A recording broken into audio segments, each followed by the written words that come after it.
अक्षय तृतीया के उत्साह को लगा लॉकडाउन का वायरस। अक्षय तृतीया के अवसर पर लॉकडाउन के चलते खरीदारी हुई मुश्किल। आज अक्षय तृतीया, इस दिन सोना चांदी खरीदना महत्वपूर्ण तथा शुभ माना जाता है। सराफा कारोबार इस दिन का पूरे साल ही इंतजार करते हैं और महीनों पहले से ही इसकी तैयारी में जुट जाते हैं। भीड़ से बचने के लिए लोग 15 दिन पहले से ही ऑर्डर बुक कराना शुरू कर देते हैं। इस बार भी सराफा कारोबारी काफी समय से प्रतीक्षारत थे। कुछ ने तैयारियां भी शुरू कर दी थी, मगर उन्हें एहसास तक नहीं था कि कोरोना वायरस उनके सभी अरमानों को धराशायी कर देगा। एक माह के लॉकडाउन के चलते जो ऑर्डर जा चुके हैं, उनका माल अभी तक नहीं आ सका। ऑर्डर भी बुक नहीं हो सके हैं। बाजार की मांग के हिसाब से नए ऑर्डर जा नहीं सके।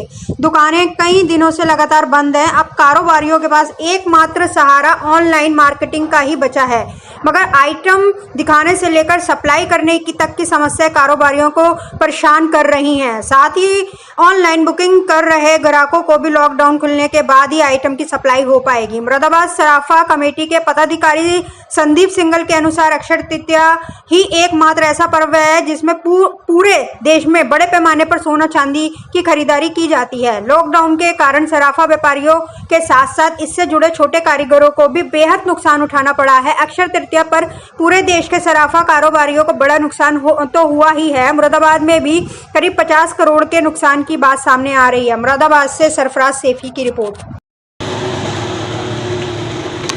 क्या नाम है सर आपका? संदीप सिंह। जी संदीप जी, आपसे जानना चाहेंगे, आप सराफा कारोबार से जुड़े हैं, बड़े प्रतिष्ठित व्यापारी हैं, सराफा कारोबारी हैं। आज अक्षय तृतीया है, ऐसे में अक्षय तृतीया पर सराफा कारोबार को कितना नुकसान उठाना पड़ा है? सर्वप्रथम सभी देशवासियों को, महानगर की जनता को अक्षय तृतीया की बहुत बहुत शुभकामनाएं। आज बहुत शुभ पर्व माना जाता है। इसी शुभता के लिए लोग कुछ ना कुछ सोना खरीद करके अपने घर ले जाते थे, और महामारी के चलते इस वर्ष लॉकडाउन के चलते वो खरीदारी नहीं हो पा रही। इसका बहुत व्यापक असर सराफा बाजार में पड़ेगा। और चूँकि ये अक्षय तृतीया एक इकलौता ऐसा त्यौहार है जो पूरे भारतवर्ष में मनाया जाता है, दक्षिण से लेकर यहाँ तक। धनतेरस सिर्फ उत्तर की तरफ मनाया जाता है, लेकिन अक्षय तृतीया पूरे भारतवर्ष में मनाया जाता है। इसलिए हमारे व्यवसाय का ये सबसे बड़ा नुकसान साबित होगा।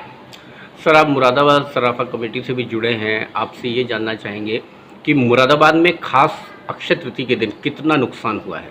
मुरादाबाद में खास अक्षय तृतीया के दिन हम ऐसा अनुमान मानते हैं लगभग 40-50 करोड़ की सेल तो अक्षय तृतीया पे आती है। वो सारा नुकसान इस बार हुआ। एक अहम सवाल आपसे ये जानना चाहेंगे सर कि लॉकडाउन के चलते क्या लोग ऑनलाइन खरीदारी कर सकते हैं? जी, ऑनलाइन खरीदारी कर सकते हैं। आप हमारे कॉन्टैक्ट नंबर पर हमसे संपर्क करेंगे, लेकिन जो भी आप खरीदेंगे उसकी डिलीवरी लॉकडाउन खुलने के बाद ही होगी।